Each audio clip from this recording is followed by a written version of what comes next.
là, on est très heureux de vous recevoir une fois de plus, enfin, pour la 4e fois pour certains.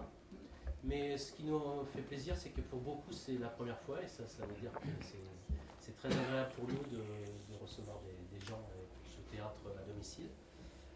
Bon, je ne vais pas être très long, peut-être penser pour vos portables. Voilà, donc le principe de la soirée, donc là, le spectacle. Après, on se retrouve pour profiter de toutes vos bonnes choses que vous avez amenées. Qu'est-ce que je veux dire? Il y aura bien entendu un chapeau pour soutenir les artistes qui sont venus ce soir. Et puis il y a un livre d'or si ce spectacle vous a plu ou si vous avez des choses à dire, et bien vous pouvez vous exprimer. Voilà, donc je crois que ce soir c'est un texte de Virginie qui va être à la régie. C'est Virginie Jaguer qui a écrit ce texte. Et Nicolas donc, qui interprète, donc c'est chez Joe. Hein. Donc on avait invité Joe ce soir et on pensait qu'il serait seul, mais je pense qu'il n'est pas tout à fait tout seul. Donc en fait vous connaissez Joe? Non. Eh ben, on va faire connaissance. Voilà.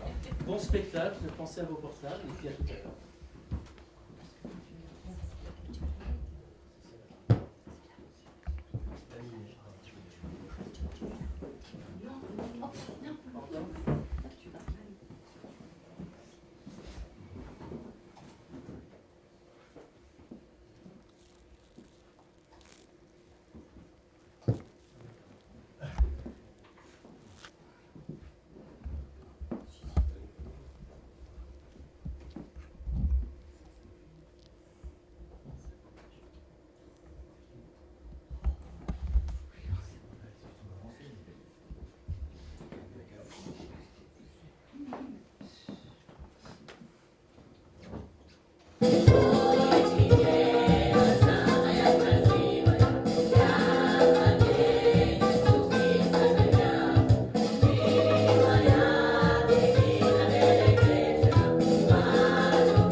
On se connaît?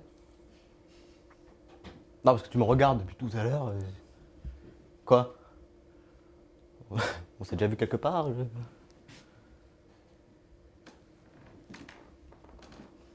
Ah, en même temps, t'as une tête qui me dit quelque chose. Ah, on s'est déjà vu quelque part. Ouais. Je sais pas où. Je sais pas quand. D'ailleurs, je sais toujours pas comment tu t'appelles. Me dis rien. Laisse-moi réfléchir.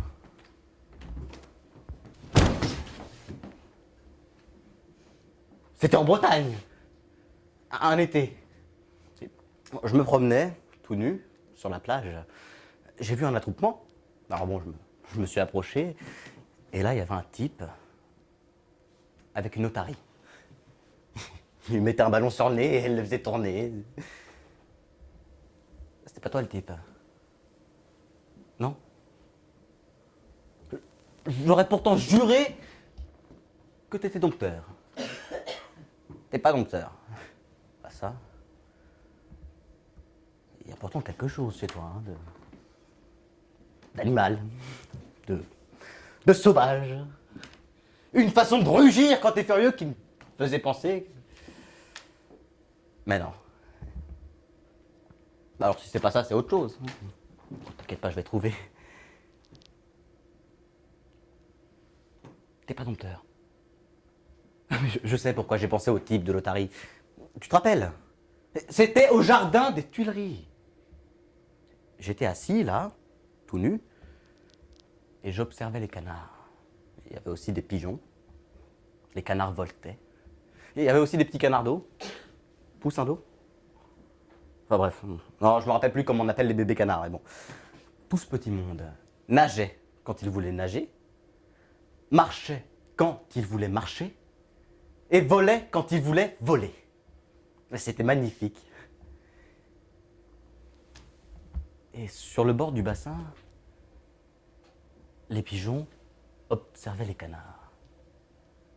Moi, de ma chaise, tout nu, j'observais les pigeons qui, eux, observaient les canards. Grand moment.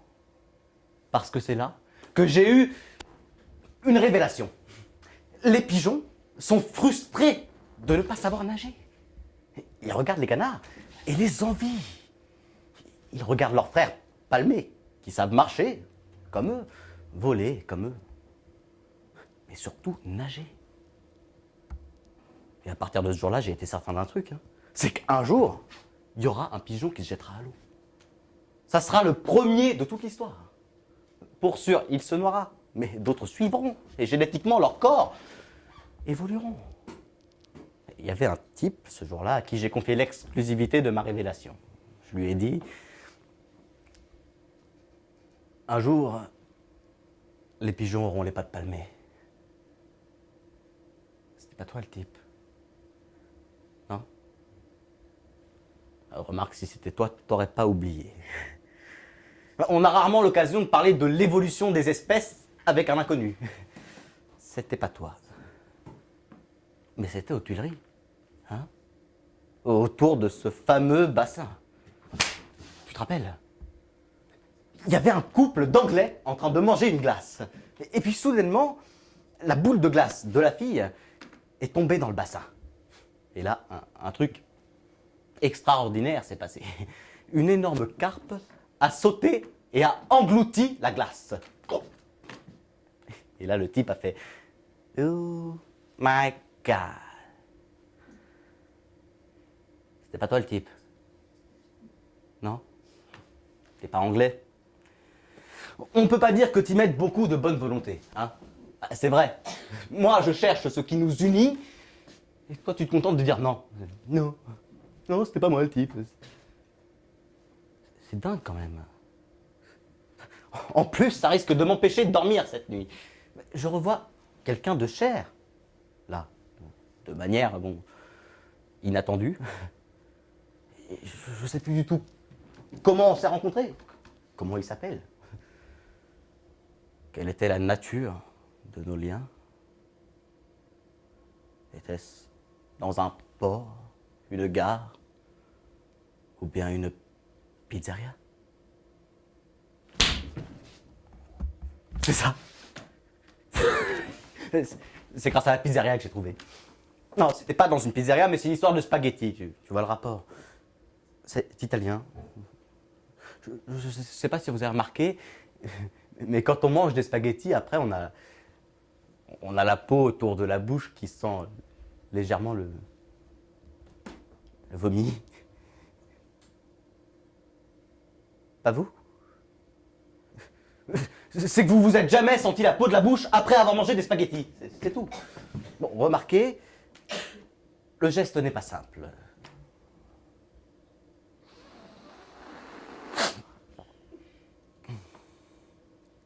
Enfin, non, je vous encourage à faire l'expérience, hein, ça peut être instructif.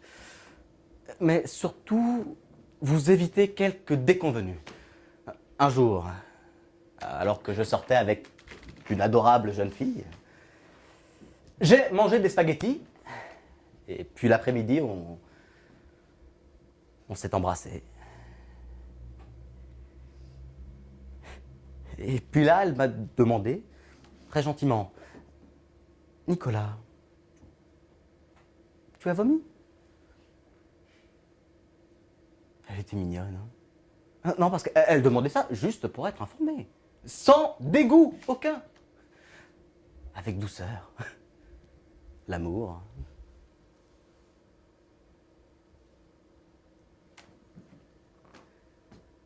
C'était pas toi, la fille. C'est drôle.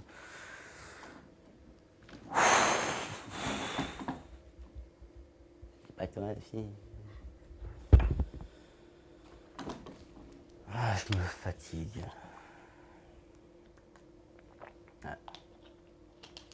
Je fatigue moi. Je ne m'entends pas avec moi. Ou plutôt, je ne s'entends pas avec moi. Enfin, ils sont pourtant obligés de vivre ensemble. Non, par exemple, je vais au marché. Ça, c'est de la grammaire, parce qu'en vrai, ça ne se passe pas du tout comme ça. Je vas au marché. Et pendant ce temps-là, moi, voudrais rester au lit. Dormir. Kiffer. Mais je est travailleur. Je travaille beaucoup, d'ailleurs. Je n'ai jamais en retard. Je est rigoureux. Respecté de tous. Qu'est-ce que ça peut lui foutre à moi? Moi, aime compter le temps qui passe.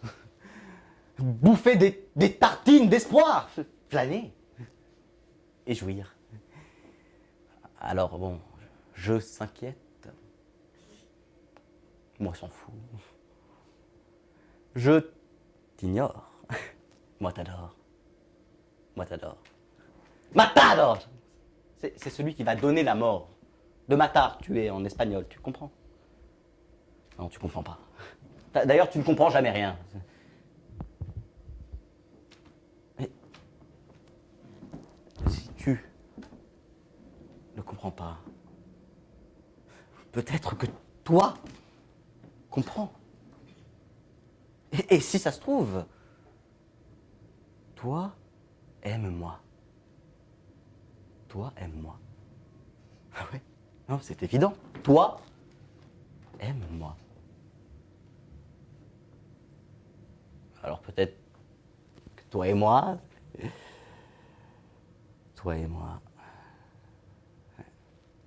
enfin, s'il y a toi et moi, ça veut dire qu'il y aura je et tu, inéluctablement. Là, on est dans la merde. Non, parce que je et tu s'entretuent pendant que toi et moi s'aiment. Le tout au pluriel, ce qui n'arrange rien. Moi, on a marre. Moi, veux faire la révolution. Moi, veux faire des trucs sympas. Et au fait, qu'est-ce qu'il y a comme truc sympa à faire sur cette terre?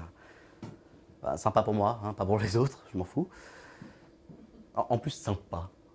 Vous trouvez pas que c'est con comme terme? C'est sympa. Ah, j'aime bien ça, c'est sympa. Ah, c'est un type assez sympa, somme toute. Ridicule. Pitoyable. Non, non, non.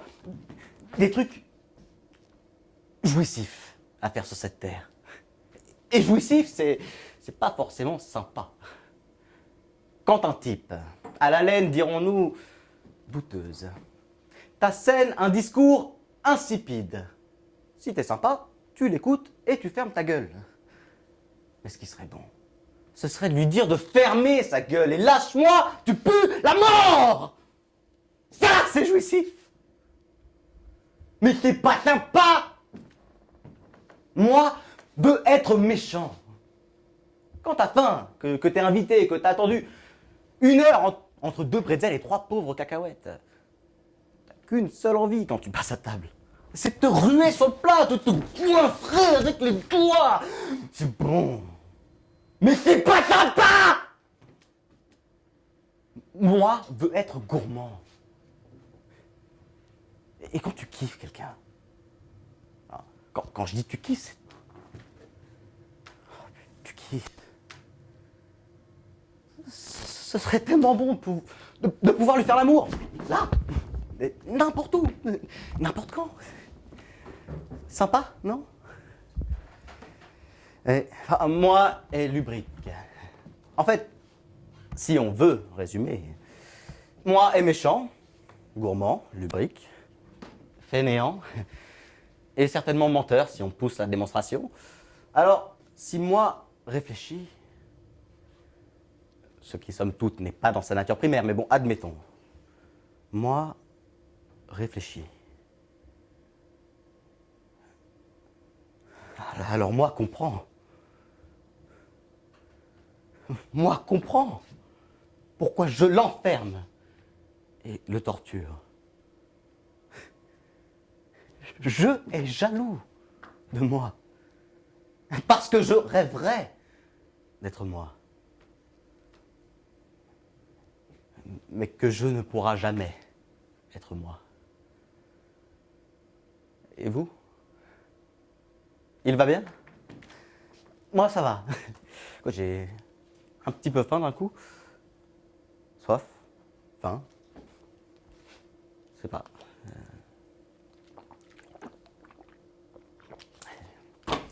Je sais plus comment interpréter ces nombreux signaux qui viennent dans mon corps. Je me mets parfois à pleurer de l'œil gauche, à gros bouillon, d'un seul œil. C'est inquiétant, hein? Non, parce que je pleure pas de l'œil gauche comme d'autres pleurent des deux, hein? Suite à une émotion. Non, moi je sanglote sans raison. Et d'un seul œil. C'est monstrueux, hein? Ça me déroute. En parlant de route, il m'arrive aussi d'avoir la surprenante envie de m'allonger par terre, en pleine rue. La joue contre le béton au soleil couchant. Pourquoi? Je peux pas dire. Est-ce la réminiscence de mon passé d'Indien? Je sais pas. Quand je suis seul, il m'arrive souvent de rire sans joie. Rien que pour le son. Ça me fait du bien. Et ça non plus, je sais pas pourquoi. Des fois, je me sens les lèvres après avoir mangé. Je vous l'ai déjà dit, c'est vrai, oui. Mais ça non plus, je sais pas pourquoi. Quand je suis seul, je rentre en communication avec Joe. Vous connaissez Joe? C'est normal, il n'y a que moi qui puisse le voir. J'adore ce mec. Ça va, Joe? J'adore ce mec. Et puis, il m'arrive aussi, comme aujourd'hui, d'avoir une irrépressible envie de parler. Mon cerveau dit, ma bouche parle, et par moments, mon cerveau se tait, et ma bouche parle quand même. C'est con, la vie. Et des fois aussi, c'est con, les rêves. Il y en a un que je fais souvent. Alors, je suis assis sur les toilettes, tout nu, et puis, d'un seul coup, je tombe dans le vide. Ça a l'air bête comme ça, mais c'est mon pire cauchemar. Je me réveille en sueur, en criant « Au secours !» C'est ridicule. J'arrive même pas à dire « Au secours !» tellement j'ai peur. Est-ce qu'il s'agit d'un rêve prémonitoire, hein? Ou d'une angoisse infantile? Moi, je peux pas dire. En fait, je suis même pas sûr de savoir ce que c'est qu'une angoisse infantile. Du coup, c'en est peut-être une. Oh si! J'adore me sucer le mollet! Pas vous? En plus de tout ça, je cumule les signaux ordinaires. Hein. Je bâille, je renifle, j'éructe, je ronfle aussi parfois. Ça fait beaucoup, vous trouvez pas? C'est pas si simple d'être à l'écoute de son corps. Et surtout quand plusieurs lignes sonnent en même temps. Et puis c'est pratiquement toujours le cas quand on y pense. La plupart du temps, on arrive à peu près à gérer. Enfin, quand les besoins restent compatibles. Oui, par exemple, c'est tout à fait possible de répondre à une démangeaison tout en buvant du lait fraise. Voilà, bon, ça c'est compatible. Okay, on peut, je sais pas, rêver en travaillant, pleurer en mangeant, ça reste compatible. On peut faire l'amour en écoutant de la musique. Alors là, c'est plus que compatible, parce qu'après, on peut même dormir avec le sourire. En revanche, lorsque nous sommes face à des appels auxquels on ne peut pas répondre, Là, c'est nettement plus emmerdant. Surtout si on cumule. Imaginez-vous, vous, avoir faim, froid, sommeil, peur et soif. Le tout simultanément. Ce qu'il faut bien comprendre, j'arrive, c'est que les besoins du corps peuvent très vite devenir un enfer. Surtout pour ceux qui ne peuvent pas les satisfaire. Ah man, what the fuck? You're stupid. I can do it, man. They are French. I'm French. This is a French show. You're in French. You fucking immigrant. Try to. What? Okay, leave me alone now, okay? Yeah, I love you too. Yeah. Excusez-moi, c'était Joe. Il voudrait que je fasse ce spectacle en anglais parce qu'il ne maîtrise pas très bien le français. Ah oui, je vous ai pas dit. Joe est américain. Comme toi. Ah, t'es américaine, toi. Arrête, mais je t'ai vu tout à l'heure. Tu mangeais des chips en buvant du coca. T'avais un chapeau texan sur la tête. C'est pas vrai. Il n'y a que des faux culs ici. L'autre, alors il dit qu'on se connaît pas. Elle n'est pas américaine. Non, si ça continue, on va me dire que Joe n'existe pas. Arrêtez de me contrarier. Qu'est-ce que t'en as fait de ton chapeau? Tu l'as mangé? Ah, t'as jamais eu de chapeau. Et moi, je suis chirurgien esthétique. Ah non, je suis pas chirurgien esthétique.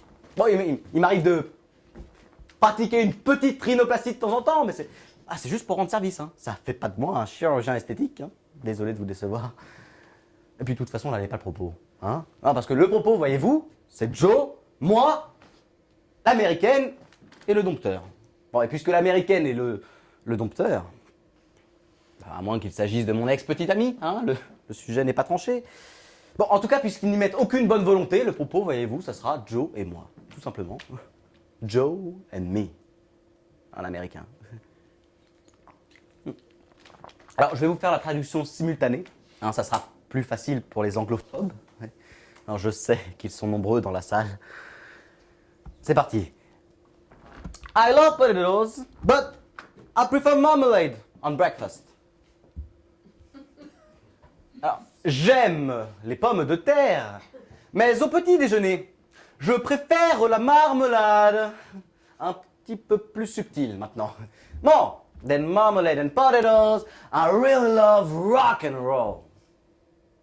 Encore plus que la marmelade et les patates, j'aime vraiment le rock and roll. I'm a guitar hero. Je suis un dieu de la guitare. I'm a guitar hero and I'm a sex symbol. Je suis un dieu de la guitare. I'm a fucking guitar hero, man! Are you talking to me? Are you talking to me?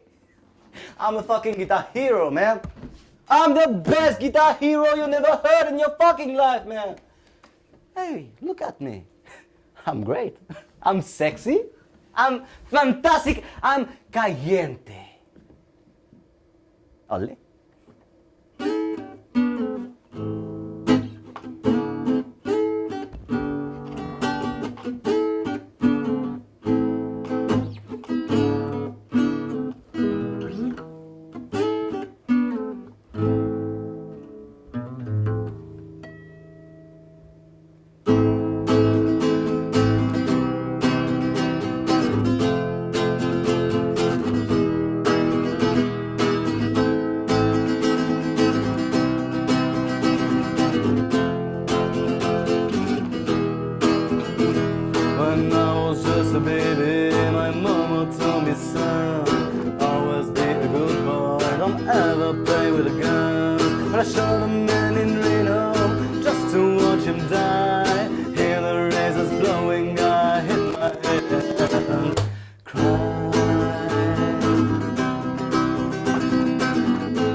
smoking big cigar.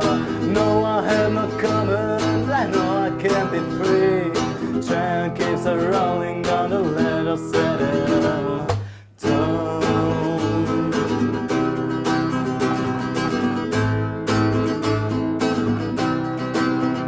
When I was just a baby, my mama told me, son, always be a good boy, don't ever play with the guns. But I shot a man in Reno just to watch him die. Hear the razors blowing, I hit my head and cry. I shot a man in Reno just to watch him die. Hear the razors blowing, I hit my head and cry.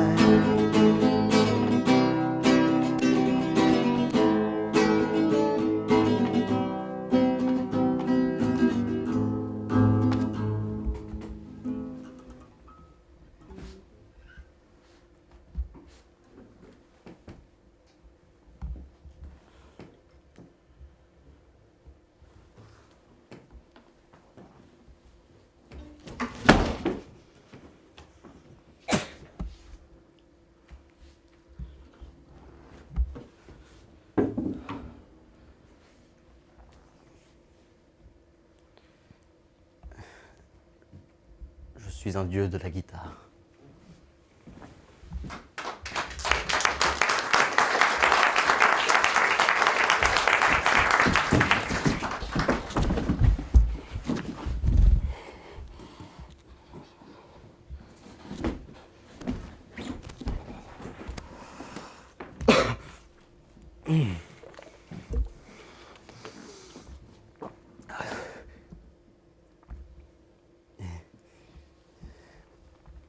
J'ai des problèmes avec les Colombiens.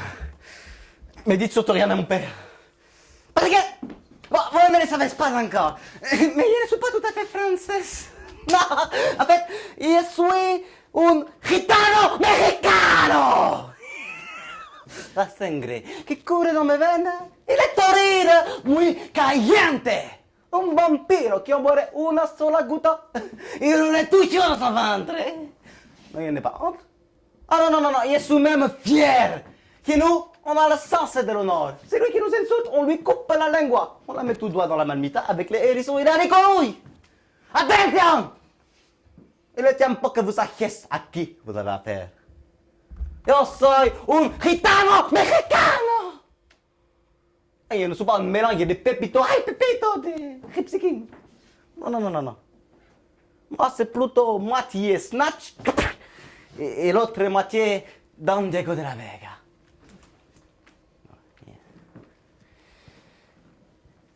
Snatch avec Brad Pitt.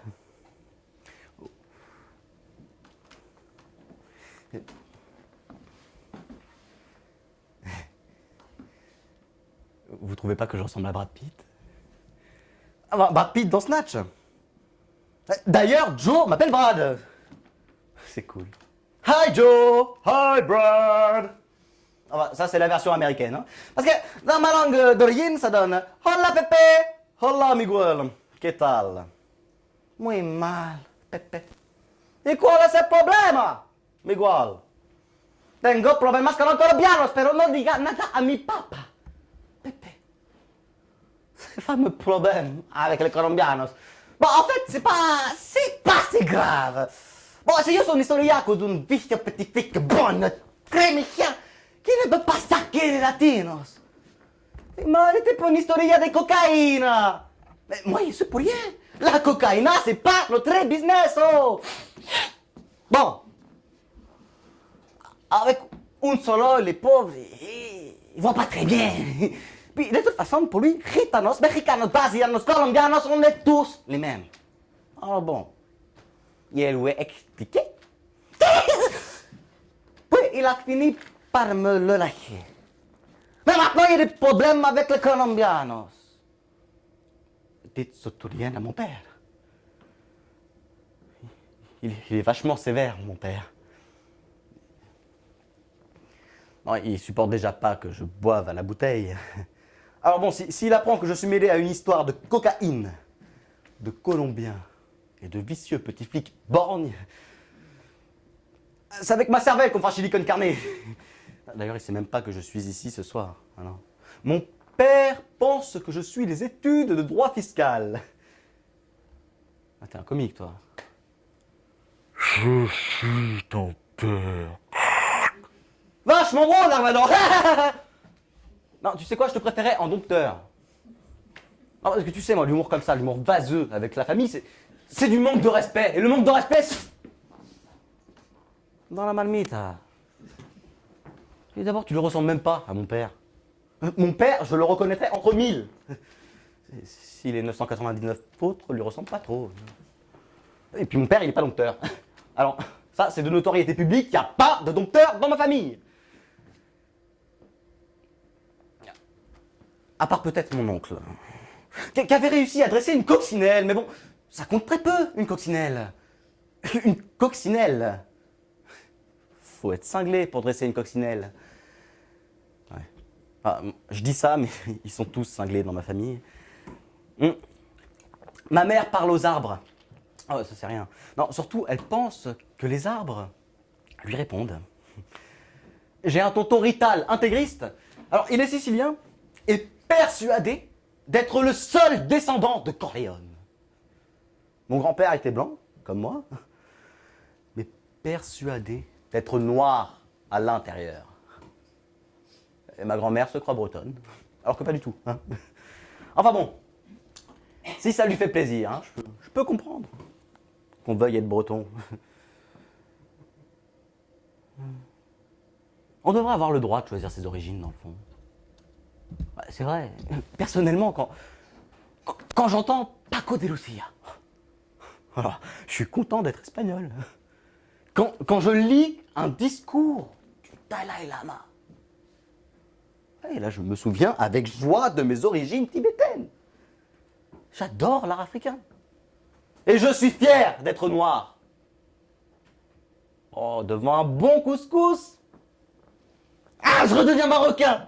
Enfin, tout ça sans jamais cesser d'être un gitano mexicano.